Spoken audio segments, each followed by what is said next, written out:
A partir del 2 d'abril, els ciutadans podran identificar-se davant de l'administració amb l'aplicació electrònica Mi DNI. Exàmens, lliurament de títols, etc. Els usuaris poden identificar-se a través de l'opció Mostrar DNI.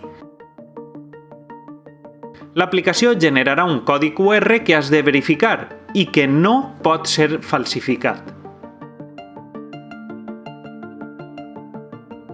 Compte, els usuaris no poden identificar-se mostrant el seu DNI en pantalla, perquè aquesta pantalla sí que es podria falsificar.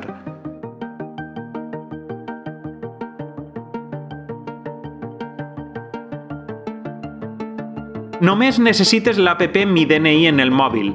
No cal que la tingues configurada amb el teu DNI. Fes clic en el lector de QR i verifica el DNI de l'usuari.